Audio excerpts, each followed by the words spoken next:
Is that an option? We're on. Hey, everybody. We just started with the idea that Dave wants to go back to bed. We just said, are we ready? And Dave goes, or no. I said, do you want to begin? And Dave said, not really. So Johnny began. Johnny began. Well, that's how we roll. Has the Johnny and Dave are going to be roommates episode of Worst Show Ever hit the air yet? I don't know because I haven't listened to it because I'm in the middle of a book. But as soon as I'm done, I'll bounce back to SNSFM. And that is an episode I'm eagerly awaiting because I didn't even get to hear it the first time around. So today's guest is going to be Michael Coorlim, who's doing some cool audio stuff. He's doing kind of a what audio drama of some of his books. Right, they're audio dramas. So basically, Michael was kind of I think annoyed would be the word I'd use when ACX changed their royalty rate, and we're just like, hey, jokers, remember that 50-50 split we have? We're not going to do that anymore. And in that voice, that was the voice they used in email.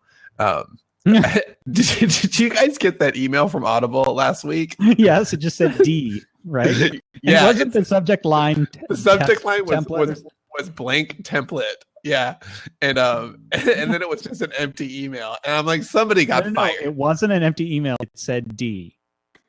So yeah, literally the letter D. That's code for initiate destruction sequence. The robots are taking over. I have to imagine that somebody at Audible got fired over that email. You don't send a subject line that says blank template. Anyway, ACX changed their royalty rate. And so Michael just wanted to get more out of his intellectual property. And, this is obviously something we're very, very interested in. We've been working on Indie Fiction Podcast for an embarrassing amount of time at this point. It's been like a year and a half since its very first inception. And it looks like it's going to be summer now. And we'll do a whole show on that at some point that talks about all the hiccups we've had because it's kind of hilarious, actually. Is that Michael who's calling in, or I can't tell the avatar? You're too early. That's maybe. I did see him up in the up in the guests, but you got to wait until the horrible ad read. Right, the horrible ad read, the something cools. So speaking of something cool, anything cool? Mark Dawson has a new podcast that I was a guest on a few weeks ago, and I've heard it's really good. I haven't actually listened to it yet, other than my own episode, but it's queued up to listen once I go back into the podcast because so arrogant. I didn't listen to my own episode other than being on it. I was there live. Oh, I haven't re-listened to the episode. I haven't listened to any of them yet. But I subscribe to the podcast and will be listening to it. The guests sound great so far. I think you get that at selfpublishingformula.com, maybe. Actually, if you guys do something cool, I'll find out what the name of it is because I forgot. What's cool, Dave? Nothing is cool. You're looking forward to your Austin trip, aren't you? Oh my God, no, Dave. It's maybe the last SPP, just so you know. Just repeat some of the some of your foibles about this that you were looking forward to, because for the next show, not this show. Oh, actually, that's true. Well, okay, well, just a tease for something cool, just a tease, because I got to hear all of Dave's worries about his trip yesterday. It was a great story meeting. Oh, like we were going to talk story anyway. My something cool is again Better Call Saul. That show just gets better and better and better and better. I don't even know what to say anymore. It's just such a perfect show. I think I like it more than Breaking Bad. Wow.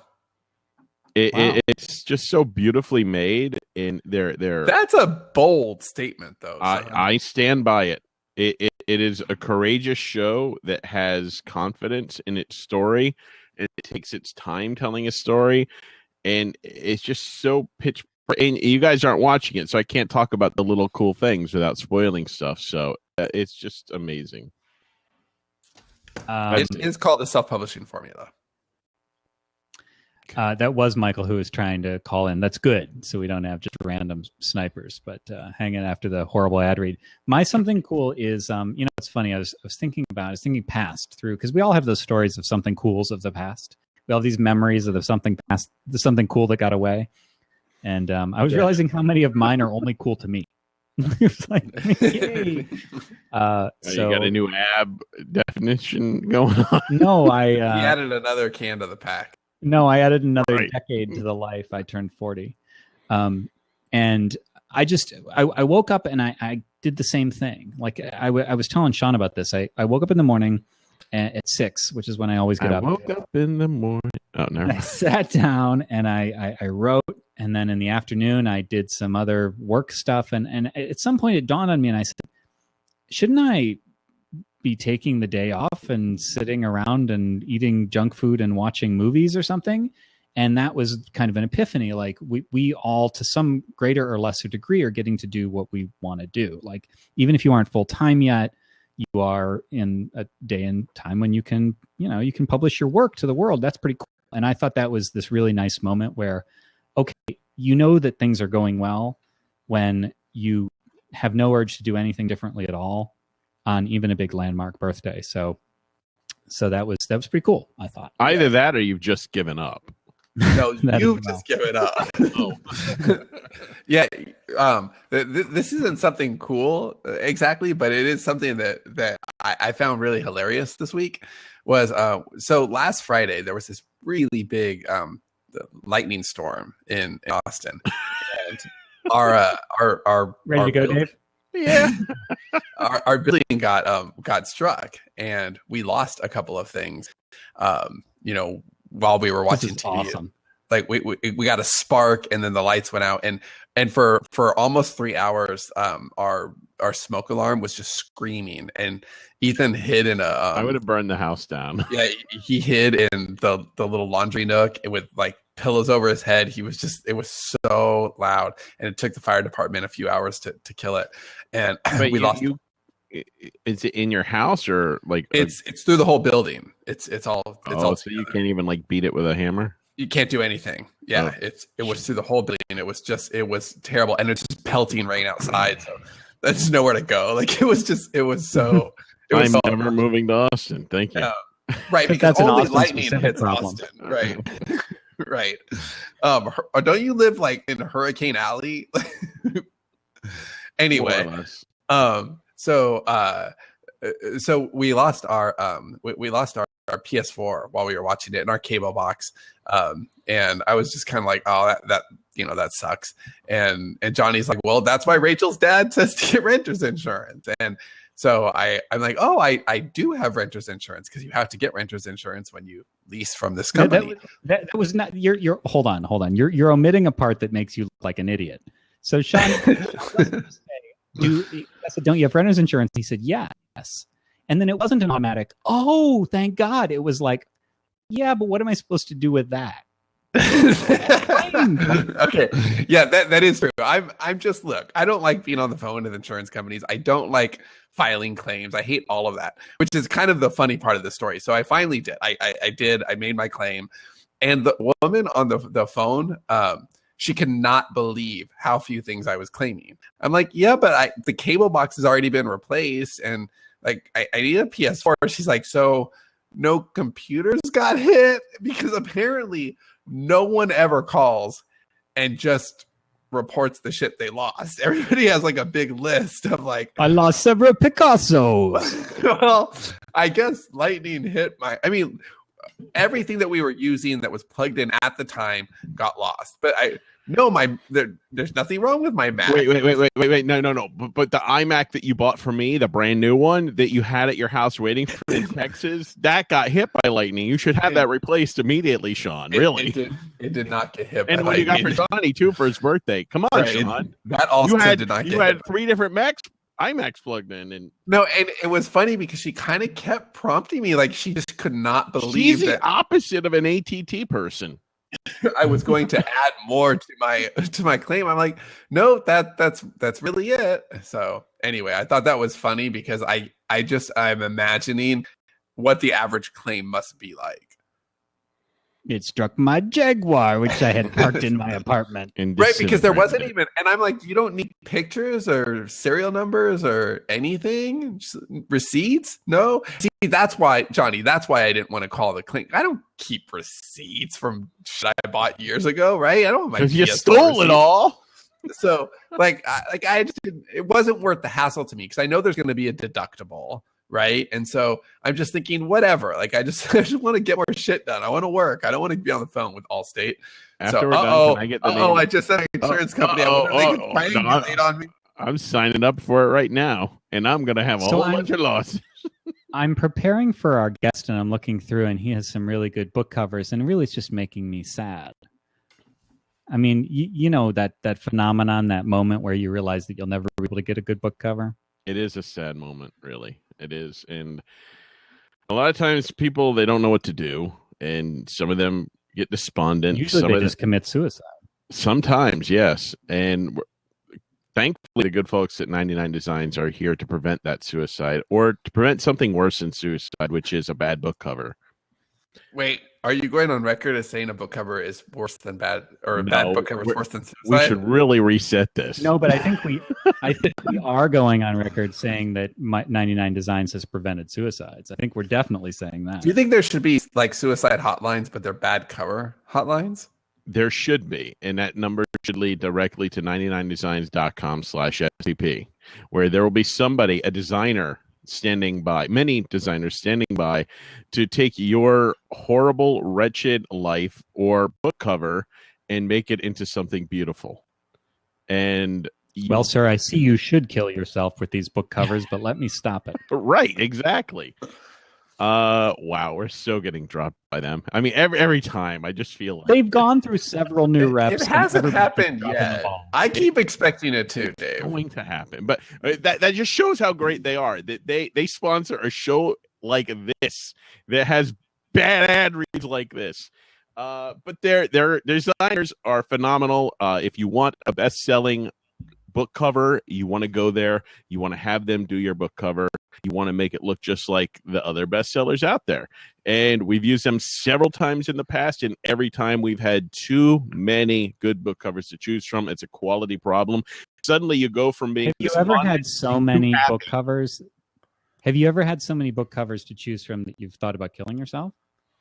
No, it's the opposite, because then suddenly you realize that there is something to this life. There's something more. There's a reason to hang on. And that reason is the people at 99 Designs, really. Their designers are just geniuses, artistic geniuses, blessed by the ayahuasca gods to create covers for you. Do you think 99 Designs starring in a remake of the Miracle on what's the 34th Street? Well, no, that's purely Santa. What's the one with I don't know, he realizes, oh, it's a wonderful life. That's what I'm looking at. There you go. They're raising hopes the world over. Okay, that just kind of stopped. That might have been the worst one ever. I think that was a new Let them finish. Start your custom design today at 99designs.com/SPP. Get the free power pack upgrade valued at $99. And please put down the weapons. There is something worth living for. I feel a little dirty every time I do that. That was just, no. Do you have a problem with companies that prevent suicide? Michael, you can hop in now, by the way. All right, look at that. He's like on. Garrett's right here. What's funny is how after all this time, Sean still never knows when the ad is over. No, there's a difference between knowing and caring. That's not fair. You're a horrible person. So I haven't quite figured out the fourth person on Blab scenario yet, because we have a pulsing icon for Michael right now, but no actual video or audio. And so I just never know. Is this a matter of that just happens still? Oh, there we go. Wow. And I love the facial hair. Just want to pop that out right away. Challenging Dave every second of the day. Welcome to the show, Michael. Hey, thanks for having me. How's the audio quality? Did you know we were going to have an accent joining us? No, today? I didn't know. Oh my! So you don't have your. I don't have my lube ready. You're not prepared. I should have warned you there. So Sean gave a little preview of sort of what you were doing Although in true SPP fashion, that's not lined up with you actually being here. Do you want to do that again, Sean? Just repeat what you said. Well, Michael's here now. Maybe. Yeah, but having guests introduce themselves is just so low class. Oh, that's very true. So It's beneath us, really. Our reputation as quality. Not after stellar such a stellar podcast. ad read. Yes. yes.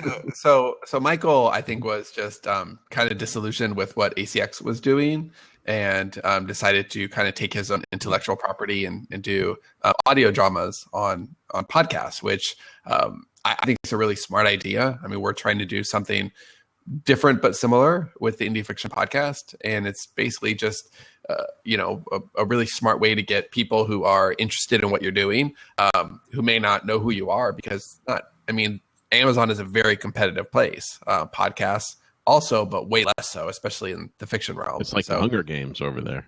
It is like the Hunger Games over there. So it seemed like a really good environment to be experimental. And Michael, we traded emails a lot. Well, not a ton, but a bit in a couple of years. And Michael's somebody who always seems to want to experiment and push things. And this is just, I think, the latest thing that he's doing like that. Yeah, I'm always looking for ways to, get more bang out of my intellectual property buck. Anything that you can do as an entrepreneur to get more mileage out of the work you've already done, obviously, is something that you want to look into. And the narrators that I'd used through ACX were also not interested in continuing with the new rate structure in a lot of cases. I had a great guy that I'd been using for a series, and then he, it just wasn't worth his time to do anything other than the upfront payment. Have you tried any hybrid deals where, I'll give you some upfront and then there's or they're not even, they don't even care. Like it's, yeah. They almost took it as like a personal insult, right? Like, fuck you, ACX. Yeah, basically, and their attitude towards it wasn't exactly the greatest either. And it was just sort of, we're the only game in town, so we can do this, and, you have to deal with it. So, I went forward. This actually started last year with my latest title as a serial. Turned into an 11-part serial, and we cast local voice actors in Chicago and had them come in to read for us, and it worked out pretty well. And that's basically, we set up the podcast.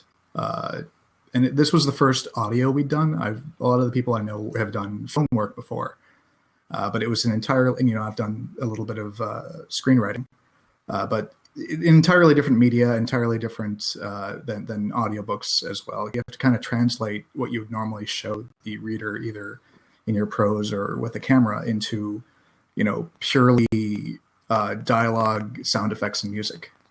And so there's a learning curve there as well that was very interesting to ride along. How did you do that exactly? Can you give us an example of how you would translate a scene? Well, a lot of the time, you just don't tell them what's going on. If there's a lot of internal dialogue, you can turn that into external dialogue. Have another character that they're talking about. You don't just word for word transcribe it. You write good dialogue, which, generally when I'm writing, I try to have as little purely internal as possible, because I personally believe that the more externalized characterization is, generally the better time the reader's going to have. So it's not entirely a direct word for word transcription from one to the other, but you can just we've tried to avoid using internal monologuing. We're not really going with the 1920s shadow style.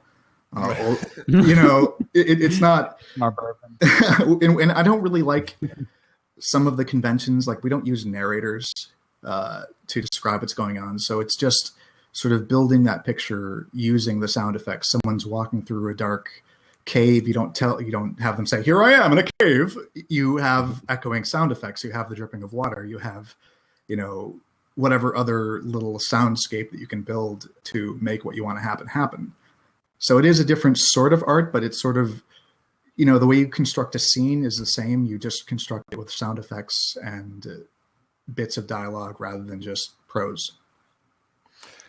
How did you go about sourcing all that stuff? I mean, is that I wouldn't even begin to know how to begin assembling sound effects and recording. Yeah, actually, let me jump in front of Johnny, because I think that's maybe part two of the question I want to ask, which is how much work is that? That sounds like a lot. So do you start by like, okay, well, here now I'm adapting, because you're talking about full adaptation. Yeah. Right. This is not something that, okay, I have this book and now I'm going to have somebody read it. You're talking about fully adapting it and and then having a production done. So do you start with that adaptation and then kind of lay it out? Like, did you know what you were getting into when you started this? I had no idea. It's a lot. It was a lot of work because I didn't know what I was doing for the most part. I mean, there are some resources out there. There's the Audio Drama Production Podcast, which was a huge help for us. There's a Facebook community, and there's a lot of people there to use as resources. And I know a few audio engineers that I was able to ask for help with the sound effects mixing. But generally I take the manuscript and then I write it up as a script, which, some things you can, like the lines of dialogue, you can just copyright over, but the rest of it, you have to say, how does this translate? And that's just a page by page process. There's no real quick way to do it. It doesn't take a long time though, because most of the work is already done. You've already plotted out, you have the characters developed, as the author exactly what everything means. And that makes it easier than if you were transcribing someone else's work, adapting someone else's work into a new medium. So maybe this is something that I'm missing.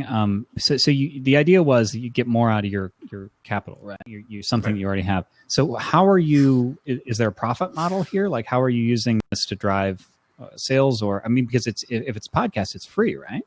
Oh yeah, it's free. There is a Patreon. We've just hard launched, so there's not a lot of activity there yet. But we've been talking with local podcast collectives and advertisers and such. So there's a thing in works that I can't really get into at the moment, but that is revenue. Though I would much rather do the fan supported Patreon than ad supported revenue, simply for the flow of what we're doing. We're not directly talking to people. It's all just performance that we've done. So ads would be intrusive in a lot of cases unless we front loaded them or back loaded them. But in addition to that, it's also marketing for the books themselves. I have seen an uptick in sales on the book that we've adapted, and I'm able to use the fact that I'm turning my next book into a serial as well as more promotional effort. Now, if it were just promotional effort, there should be a lot of work to go through to make it happen. But part of it is building this other audience. And I'm always looking for opportunities to expand into new areas. So my personal brand is not about just being the author. It's about being the author, the producer, the screenwriter, the everything. And it's all sort of, there is a certain sort of interdisciplinary synergy going on. There is some crossover between the people who read the books, the people who will listen to them, the people who listen to them who want to read them. And eventually, when we have a big enough audience, we'd like to get into short films. But again, that would require crowdfunding, and that would require a fan base in place to make. I'm sure you guys know how expensive this stuff can be. We were budgeting a short film a year ago, and it ended up being something like $24,000, 60 to 80% of which was just payroll. It was it was a short web series. Actors want to be paid? Oh yeah, I know, right? What the entitlement? If you can pay them in sandwiches sometimes, if you're doing a very low budget. Honestly, we don't have a profit stream when we were making this, so it's meal and reel. You get footage for your reel, and we feed you. And a lot of local actors are willing to work for these kind of deals because it gets them and real exposure first of all. But it also gets them material that they can use, and we will be interviewing them after the serial finishes, there'll be an episode of basically interviews where they can promote whatever it is they're working on currently, and push that out to our listeners. Yeah, I was going to ask, but I think you may have answered this question indirectly just now. But I was going to ask, how do you decide to do this? Because I mean, there's an opportunity cost to anything that you do, right? Yeah. So despite like the hard costs of getting it all together in the time spent, it's what am I not doing while I spend the time to do this? And so if you have to adapt something, why not adapt it into a screenplay, which then you could try to sell and get made? But it sounds like that's kind of part of the plan, just coming down the road, right? Yeah. We're going to be doing the podcast. It's actually, I think the adaptation only took a few weeks, which is much shorter than it takes me to write. What it would take to write a new book with all the pre-writing and post. The adaptation took me a few weeks. Pre-production casting took the longest because it was just. One or two parts were really hard to find the kind of voice actors we were looking for, I think. But we do have connections in the local indie film scene, so that was not as arduous as it may have otherwise have been.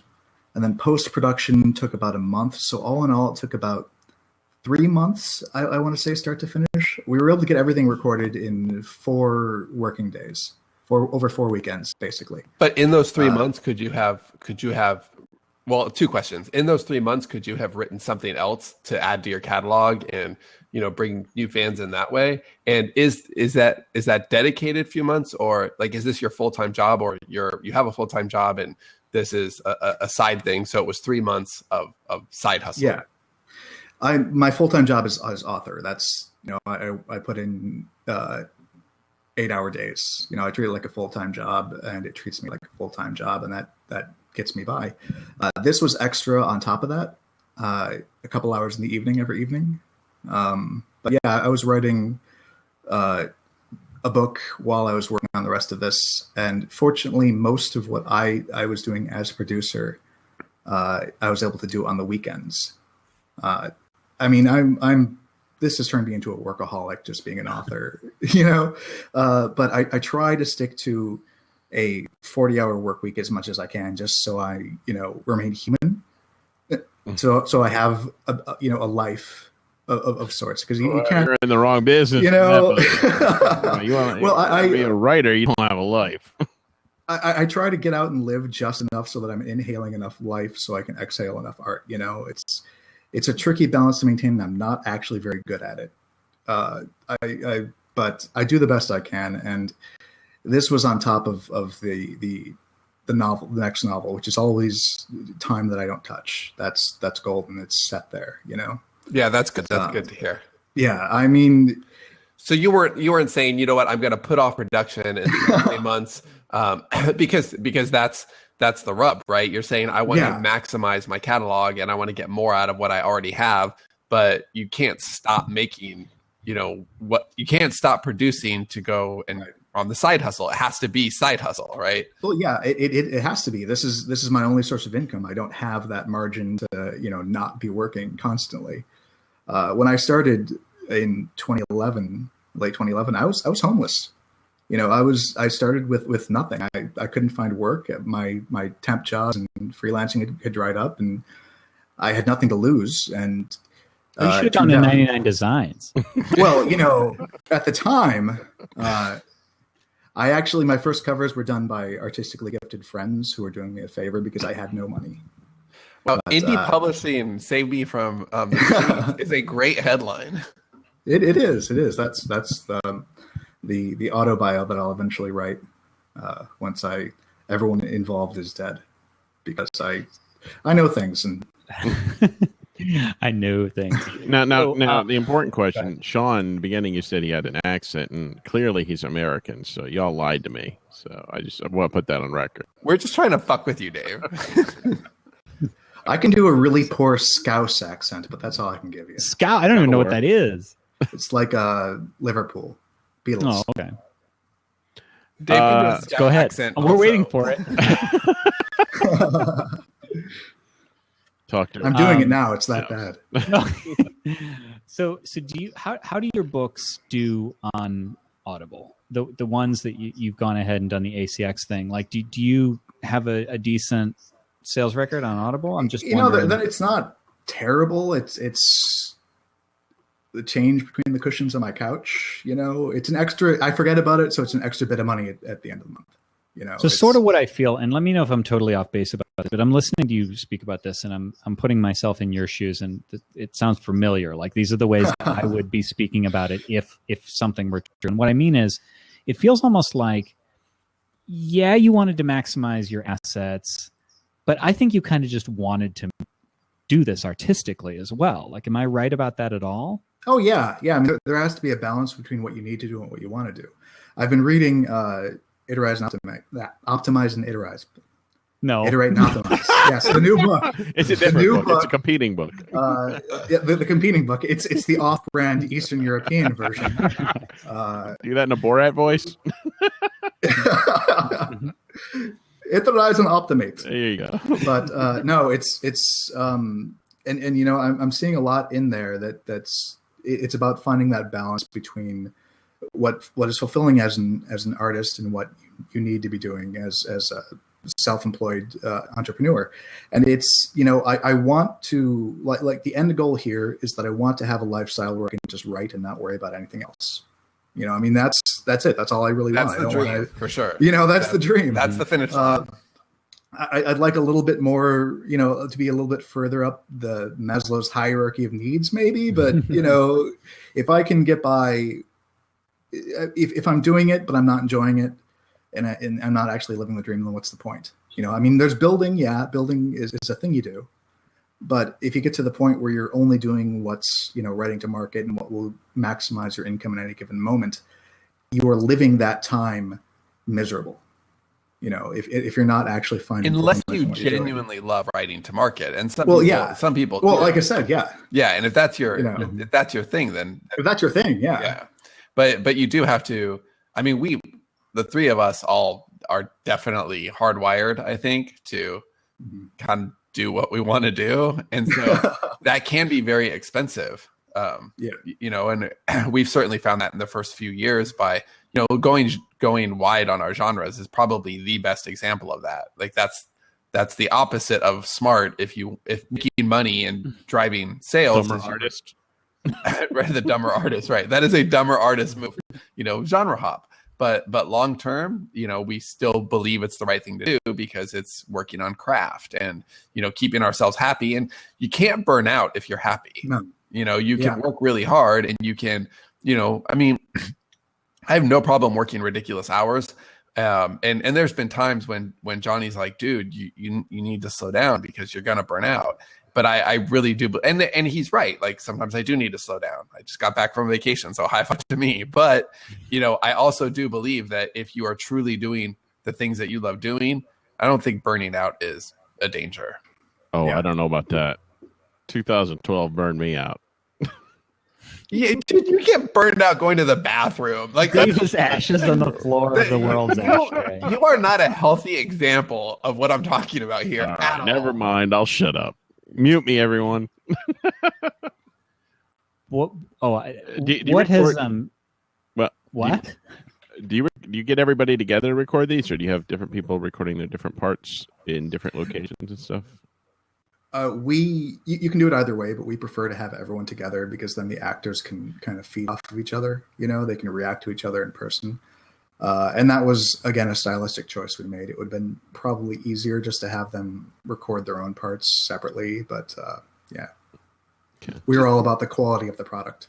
Just so we don't lose it, Scott asks, what type of gear is needed? You can get by really minimally with a halfway decent mic and an acoustic box, which is just, a cardboard box with acoustic foam on the inside. So the cardboard box you were living in, you were able to use that. Okay. Yeah. That's good. And we recorded out of our apartment, which was a lot cheaper than renting a studio, but has its own problems because we live kind of near O'Hare International Airport. And anytime, we have the sound guy monitoring everything. And if there's, a dog barking or a plane flying overhead or a car backing up, we have to stop, wait, and then get back to it again. And it's frustrating, but not insurmountable. So how do you measure the success or effectiveness of this? Are you gonna I mean, is it enough if you just got it done and you are artistically fulfilled enough that you'll do more of it? Or is there a certain ROI that you want to see? Do you want to make sure that, okay, my book's ticked up this amount, we have this many subscribers, the fan base is growing by this amount? Is there any way that you're measuring? Yeah, I mean, there's the standard. How do you measure any podcast?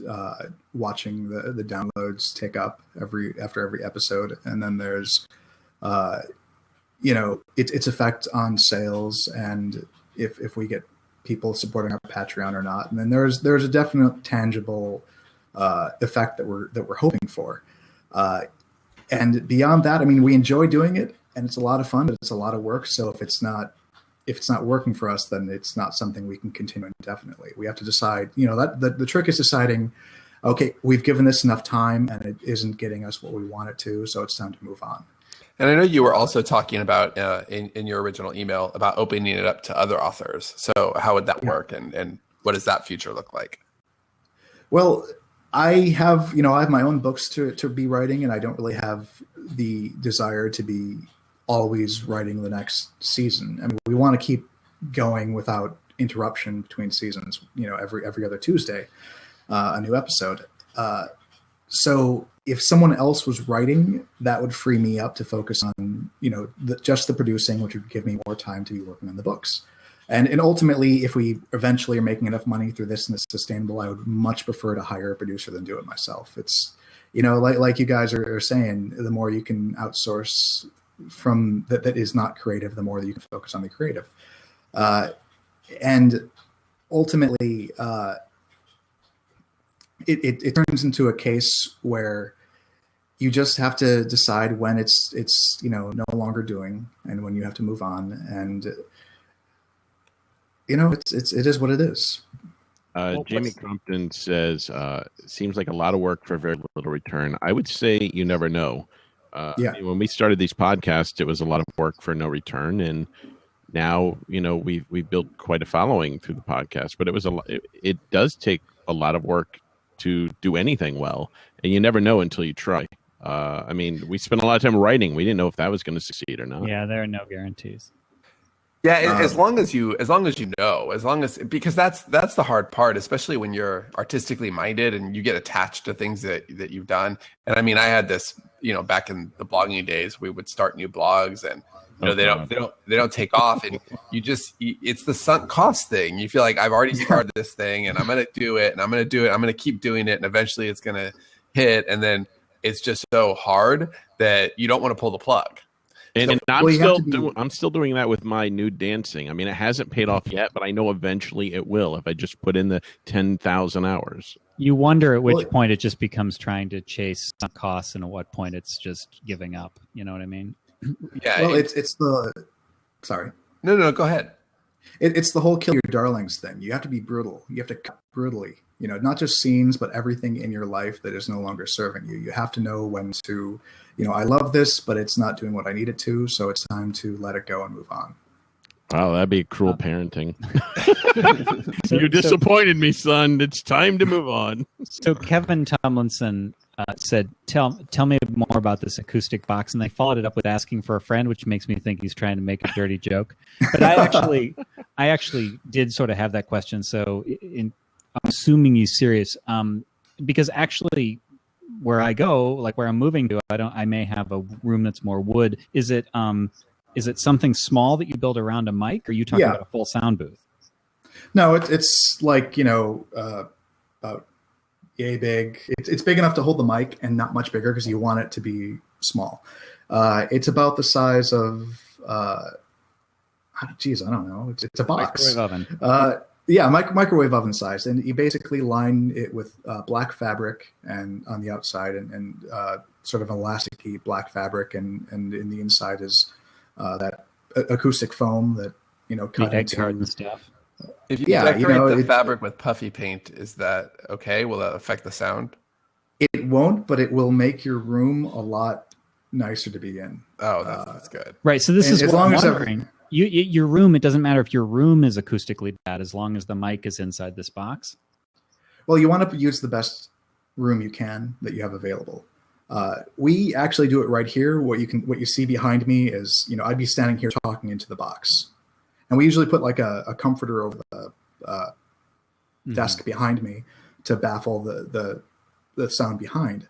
But it works. We've gotten great sound quality just using the box and a comforter over the thing behind me. And I mean, some people do it in their closets. It's whatever you can manage to work in your own home to make it work. Do you have you said a halfway decent mic? Do you have any specific recommendations for people, model numbers or anything like that you remember off the top of your head for people that are listening?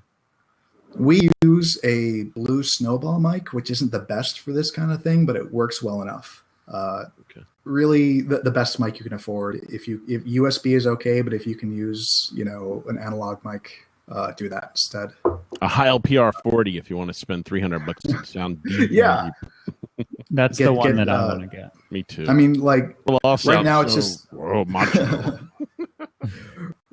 right now it's just a USB mic plugged into a laptop that we're monitoring from while we're working. But I would much rather, when we have the money to expand it, get a nicer mic, get a mixer, get all of the things that you need. And I mean, and that's part of it too. We're hopefully having access to a studio through the podcast collective we've been talking to.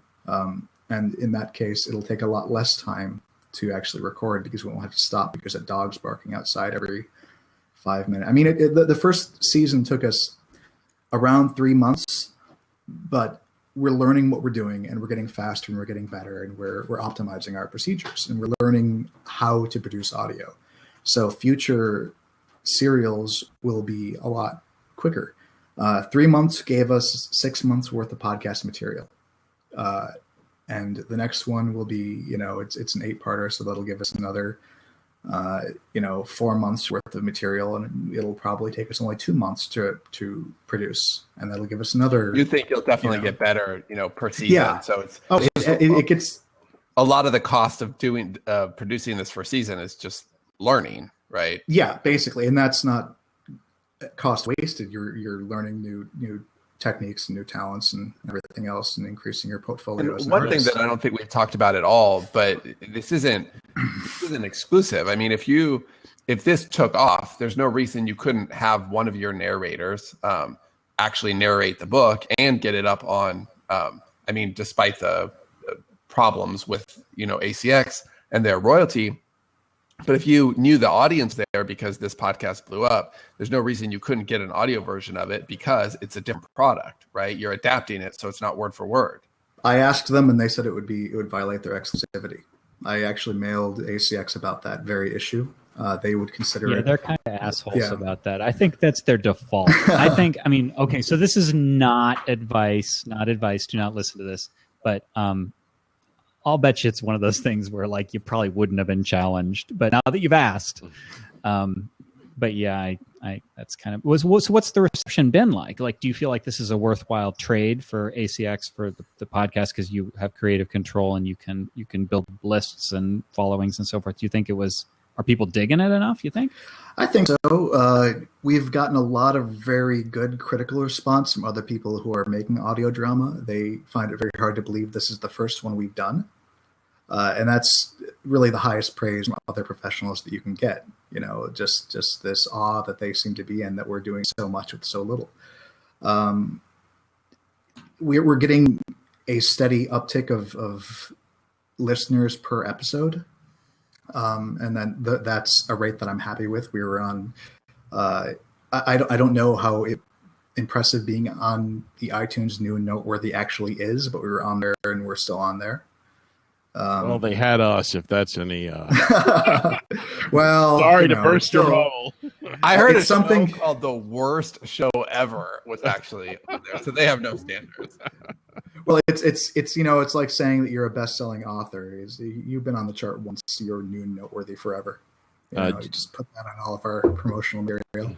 Yeah, it's like best-selling author. Jamie Crumpton says maybe I'll have the same success of Night Vale, that podcast. They've gotten a TV deal.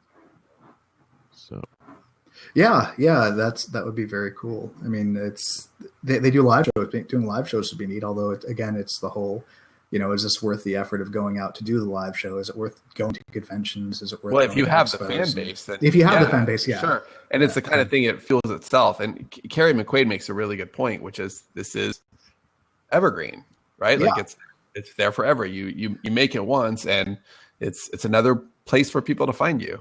Oh, go ahead. Another nice benefit is that the actors involved usually have fairly extensive social media networks that they will share things on as well. So they take, actually, even without being asked, a lot of the marketing load from you and share it with everybody they know, because they're proud of the performances. They love it, the actors involved. So it's more people speaking out about it and spreading the word. Were you going to go with Scott? Well, Scott had asked before it disappeared. Do you just talk into the cardboard box? Is that how it works? And if that is how it works, I'm going to ask, does everybody take turns, or do you have like a bunch of cardboard boxes that everybody's talking into? We have one box, and we can get 3 actors in front of it if they're cozy. Well, clearly I won't be auditioning. Scenes with more than 3 actors, we actually, it's obnoxious, but we have to basically swap them out between lines, and I note that in the script when we're planning it out. So there's some fun. Terrible. It doesn't happen much, and I've learned in future adaptations to not have so many people in the same scene. That's a big change. There's the logistics of it weren't something that I considered. Or you can get another box. Hey, I'm not made out of boxes, Dave. I'm not making box money. What are you doing in terms of? Do you have like what CTAs and stuff? What did you put at the?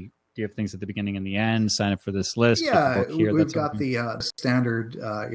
Like, review us on iTunes, check out our Patreon, just the standard stuff, both in the podcast show notes and at the end of every episode. We remind everyone to, if you like it, review it, kind of thing. So you're saying you got the secret deal going on that you can't really talk about. Is it like Coca-Cola? Like, hey, Johnny, this Coca-Cola sure tastes delicious. You just work it into the script somehow. No, it would be something that we would put into the front material of, brought to you by da da da da da. Oh, okay. So it's nothing that'll change the actual anything. Brought to you by Depends, because this story is going to make you shit your pants. I like the idea of a line sponsorships like that. Scott Moon asks how long you've been a full-time writer. 2011, late 2011. That's a long time. That's great. Yeah. That's the old days. Yeah. Way back when. You're an ancient, wizened old owl at this point. Yeah. So how long did it take you to become successful enough that you were, off the streets and you had your own place and you realized, hey, I can make a living at this? Your own box inside the house. Yeah. Well, I was able to move. I was able to upgrade from friends' couches to apartment by the end of 2012. So while you were doing that, okay, to get serious for a moment, I know we joke around a lot. While you're doing that, were you working on the side as well, odd jobs, or were you just putting all your time into writing? And how are you able to maintain the momentum, not knowing where the hell your life is going to, and just keep the faith that, I'm going to write my way out of this? Depression and terror. No, basically, at the time, I was unemployed. I had been freelancing earlier in the year, but that dried up. I was doing freelance copywriting for a while, and I was, taking temp work here and there. Mm-hmm. And then, midway through the year, things just dried up completely. I wasn't getting any calls from anyone. There was no work coming in. So, I had all this time, and my applications that I've been putting in at different places didn't seem to be turning anything up. So I'd heard about self-publishing, at various places. And I think, I don't remember what it was that in particular that reminded me about it, but I'd always wanted to write. I since I was a little kid, I always pictured myself as a writer of some sort. But it kind of gets away from you, as you get older, and you don't have the ability to actually do these things, and you get distracted. And if you're not, dreams die on the vine. Poverty has this way of grinding down all of your most interesting corners into nothing. Yeah. Until you're just a smooth General sphere. Well, But I sent out. I wrote a few shorts at first, before thinking about self-publishing, and I sent them off to various markets, and then I forgot about them. And the first time I'd ever submitted everything, and I got a personalized rejection, and I was like, "Yeah, personal rejection, that's great." Yeah, I've done that. That's awesome when that's what you're shooting for. And then I'm like, I could take another couple months and send this story out and see when people get back to me, or I could just try self-publishing it. I didn't have the time to go with traditional publishing, so I was basically out of money, and I just threw a couple stories up on Amazon. I was doing everything wrong because I'd researched, but everything that I had learned had recently changed. I'm like, 99 cents. That sounds like a great price point. It's short stories. They do well, but covers I'm doing myself instead of going to some place like 99 Designs, and it just didn't work out for me. I mean, I made my first month, I made I think $10 altogether, and that's then enough for in your box. It wasn't. I hear Sean, but I don't see him. He's disappeared. But I hear him. He's under Johnny's desk. To be fair, you probably hear him at all times of the day. He's that little voice that tells you what to do and what not to do. But yeah, by the end of by mid 2012, I was bringing in 4 figures a month, just in royalties, and I was able to move on with my life. I mean, I'm not doing super well by anyone's metrics, but I have a roof over my head and I can eat. That is all that matters. Making a living, doing what you love, and that is the dream. If I'd be probably doing a lot better if I could, go with a perfectly efficient, optimized route. But I have that artistic sensibility that keeps me from, just, I don't know, churning out boilerplate romance every day. I would probably be making more money if I could write romance, but I actually can't, so I don't.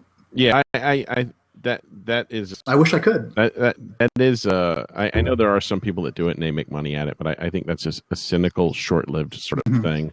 That if you are writing something that you don't like, eventually it's not going to be fulfilling. Now, obviously, if you're not able to sell the things that you do like writing, then I'd say write whatever you can to make money. I mean, it's a job. A job is a job. Is a job. Yeah. But if you have the choice and people do like what you're writing, then I think you go with that over what you think will be the sure bet, because a lot of times the sure bet, it just doesn't work out if your heart's not in it. Well, I feel anyway. It's because if you're not into it, then you may not actually understand what it is that makes that popular or what makes readers venomous towards that particular story. Yeah, and Jamie Crumpton just said romance is harder than it seems.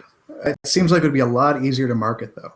If you can write it. It is easier to write it. Write it the way they like it. If you can write it. The marketing is where I have the biggest trouble, though. That's I think for a lot of authors, marketing. There's a lot more romance readers than I think any other genre, and they're voracious readers. Probably than all the genres put together. It is. I think it was some absurd statistic one time I read that I think 54% of all mass market paperbacks were romance, which is insane. That's more. So you've got everything.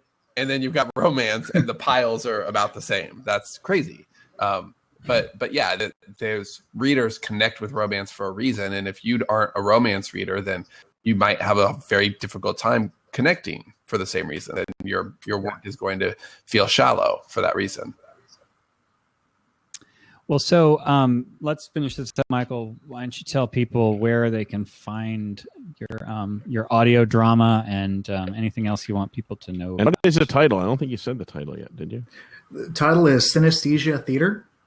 Okay. And it's produced by Burning Bridget Media. And you can find it at burningbridgetmedia.com/synesthesia theater.